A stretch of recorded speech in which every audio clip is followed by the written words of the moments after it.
Government की दी भी नहीं है ये।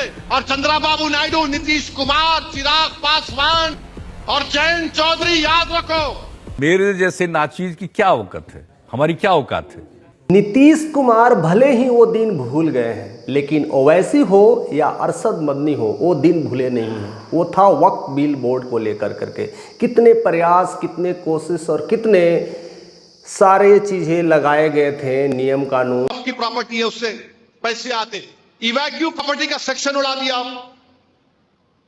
लेकिन नीतीश को मनाने की पूरी कोशिश की थी, पूरी हर तरह से प्रयास किया गया था और ख़ास करके चिराग को भी प्रयास किया गया था।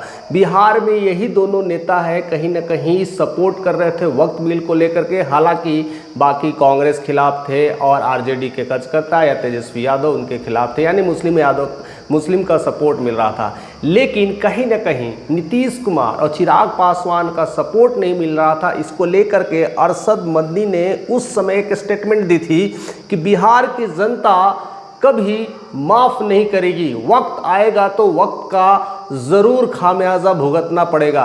और लगता है वह वक्त आ चुका है और इस वक्त में लगता है कि नीतीश कुमार की खटिया खड़ी करने के लिए ओवैसी ने एंट्री ले लिया है।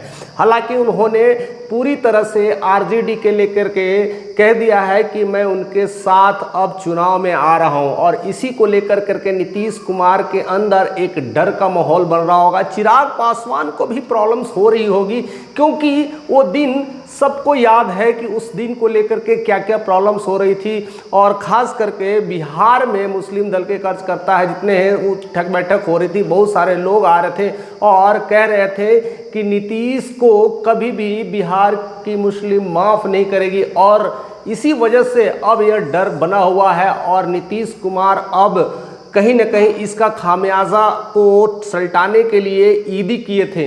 ईद हो जाने के बाद भी दूसरा ईदी रखे थे और मिलन समारोह कर रहे थे और इसी वजह से अपने मुस्लिम वोटर्स को इकट्ठे करने की कोशिश कर रहे थे। हालांकि वो ईद गुजर गया था, लेकिन फिर भी ऐसा फंक्शन रखा गया था मनाने की कोशिश। क्या वो मान गए हैं, क्या वो नहीं मान गए, ये तो वक्त बतलाएगा। लेकिन अरशद मदनी मान जाए, ओवैसी मान जाए, ये तो वक्त बतलाएगा। क्योंकि अब वो खास कर करके ओवैसी की हम बात करें तो एक वो नेशनल हीरो है और बहुत सारे अभी वह लोग उन्हें चाहने लगे हैं। ऑपरेशन सिंदूर के बाद एक चमकता सितारा, एक हिंदू के रूप में रिप्रेजेंटेशंस, खास करके भारत के रूप में रिप्रेजेंटेशंस मिलता है। लेकिन नीतीश ने उनका साथ नहीं दिया है, चिराग ने उनका साथ नहीं दिया है, इसीलिए वो तेजस्वी के साथ आ रहे हैं और तेजस्वी के साथ महागठबंधन में काफ़ी भूमिका निभा रहे हैं। अब नीतीश चाचा को डर इसलिए लग रहा है कि मुस्लिम का सीट कम से कम बहुत सारा है, यानी पिछले 2020 में 19 विधायक मुस्लिम बने थे। अब इसको लेकर करके तो दिमाग में तो टेंशन हो रही कि विधायक अगर इधर उधर हुए तो बहुत कुछ मामला गड़बड़ हो सकता है। और अरशद मदनी जैसे जो मुस्लिम दल के कार्यकर्ता हैं और एआईएम के जो नेता हैं ओवैसी, अगर वो बिहार में एंट्री रखेंगे तो सारे मुस्लिम को एक तरफ कर लेंगे। और ऐसे में कहीं ना कहीं नीतीश का हो या चिराग का मुस्लिम दल का नेता हो या बीजेपी के मुस्लिम दल के नेता हो, वो कहीं न कहीं वहाँ से सफाया होकर करके एक तरफ आ जाएंगे और एक तरफ जाएंगे। कहीं न कहीं ये तो अरशद मदनी की तरफ जाएंगे या ओवैसी की तरफ, यानी इनकी मुस्लिम पार्टी की एक गठ होगा और वहाँ से 20 सीटें क्लिक हो जाएगी। क्योंकि 2020 में यह मामला क्लियर हो चुका था, इस बार बढ़ सकती है वक्फ बिल बोर्ड को लेकर के। तो कोशिश यही रहेगी कि कम से कम 20 से 25 सीट वो लेंगे और वहाँ पर क्लीन सीट करने की फिराक में होंगे। और बिहार में पहली बार देखने को मिलेगा कि 100% स्ट्राइक रेट के साथ ओवैसी बिहार में उतर गए हैं। और वहाँ से जिस तरह से वो तेजस्वी यादव के साथ गठबंधन कर रहे हैं कांग्रेस के साथ मिलकर करके, तो वो चाहेंगे कि बिहार में उनके भी मंत्री हो, या तो स्वास्थ्य मंत्री हो या कानून मंत्री हो, ऐसे कोई मंत्रालय लेकर के अपने कैंडिडेट को बिहार में भी रख देंगे। और यही प्लानिंग चल रही है और इसी को लेकर के पूरी तरह से हामी भर दी है। यानी ऑफिशियल अनाउंसमेंट नहीं हुआ है, लेकिन वह डर कहीं न कहीं विपक्ष के खेमे में दिखने लगा है। और जिस तरह से ओवैसी आजकल फेमस हो रहे हैं, ऑपरेशन सिंदूर को लेकर के फेमस हो रहे हैं, और जिस तरह से उन्होंने भारत जिंदाबाद के नारे लगाए थे, वो भी काफ़ी ट्रेंड है। उनकी हर बातें ट्रेंड हो रही है, चाहे वो गली चौक चौराहे हो, भारत के हर कोने कोने हो या देश विदेश के कोने हो, हर जगह ओवैसी की चर्चा रहती है। और ओवैसी इसीलिए अब बिहार में आएंगे तो बिहार की चर्चा ना हो, ये तो खैर कहने नहीं है। यानी बिहार की सत्ता अपने आप में एक बड़ी सत्ता है। पूरे भारत की नज़र बिहार पे टिकी हुई है कि क्या अगला कदम होने वाला है और किस तरह से बिहार की स्थिति और मनोदशा बदलने वाली है। क्योंकि कहीं ना कहीं अगर देखा जाए तो सरकार की एक टांग बिहार में भी अटकी है और बिहार की टांग को अगर रखना है तो कहीं ना कहीं बीजेपी को एक पकड़ बनाना पड़ेगा। और उसमें अब ओवैसी की एंट्री हो रही है तो इसको लेकर के बिहार सरकार अभी स्थितियां डामाडोल दिख रही है। यानी ऐसे में क्या कर पाएगी बीजेपी, ऐसे में क्या कर पाएंगी नीतीश सरकार। और नीतीश सरकार जिस तरह से पुरजोर कोशिश कर रही है, खास करके मुस्लिम दल को जोड़ने की कोशिश कर रही है और उसी को लेकर के उन्होंने मुस्लिम कार्यकर्ताओं को भी धीरे धीरे कुछ कुछ ऐसे पद दे रहे हैं जिससे उनके मुस्लिम वोटर्स अपने साथ आए। हालांकि ये सब तमाम जो चालाकियां हैं कहीं ना कहीं किसी न किसी तरह से देखी जा रही है। और उसको लेकर के जिस तरह से तेजस्वी यादव हर चीज़ों को समझते हैं और खुले मंच पर रख देते हैं, तो कतई देर नहीं है कि ओवैसी के साथ मिल करके सारी पुर्जा नीतीश का खोल देंगे। और हर कुछ जानते हैं क्योंकि दोनों एक साथ कई बार काम कर चुके हैं।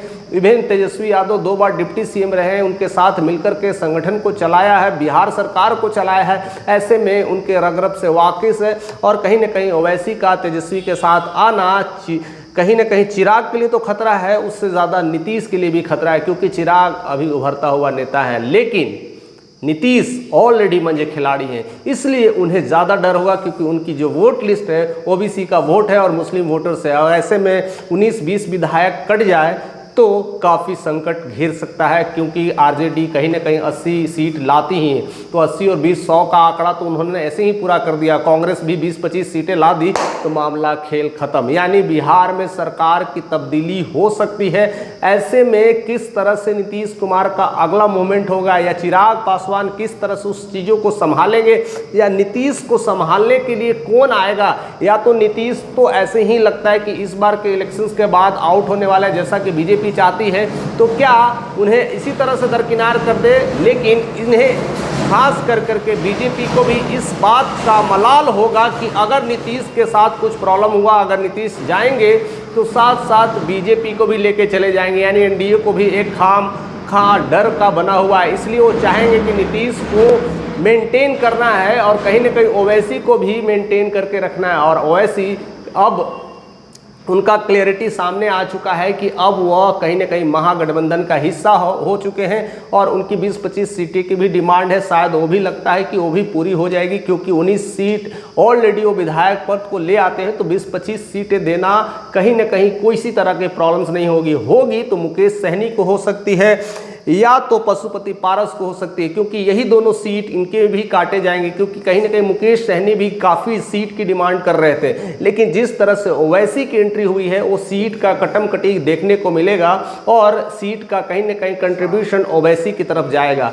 अब सीटों का बंटवारा तो हम बताएंगे कि कैसे होगा, उसके लिए अगले वीडियोज़ में आप बने रहें कि इन महागठबंधन में कैसे कैसे किन किन सीटों को मिलेगा। यानी मुकेश सहनी को कैसे मिलेगा, पशुपति पारस को कैसे मिलेगा और ओवैसी एंट्री कर रहे हैं तो उनको कितना मिलेगा, तेजस्वी यादव कितना पर खुद लड़ेंगे, यानी कांग्रेस कितना पर लड़ेंगे। ऐसे लोग अगर 4-5 अगर गठबंधन में है तो सीट के बंटवारा को लेकर के क्या होगा, तो अगले वीडियोस के साथ ऐसे ही बने रहे। फिलहाल अपने कमेंट का मुझे इंतजार रहता है कि क्या होने वाला है, यानी ओवैसी किस तरह से जाल बोल रहे हैं। यानी नीतीश कुमार का पत्ता साफ होने वाला है कि नीतीश कुमार और कुछ चाल चलने वाले हैं, या फिर तेजस्वी जिस तरह से एमवाई समीकरण को लेकर के चलते हैं मुस्लिम यादव, वो इस बार सुपर हिट होने वाला है। तमाम खबरें अभी बनी हुई है, अभी चर्चा बनी हुई है, क्योंकि बिहार के इलेक्शंस के महज कुछ ही महीने बाद बचे हुए हैं और इसको लेकर के तमाम सियासी गर्म हो चुकी है। आप कमेंट करते रहिए, चैनल पर नए तो सब्सक्राइब करके जाइए।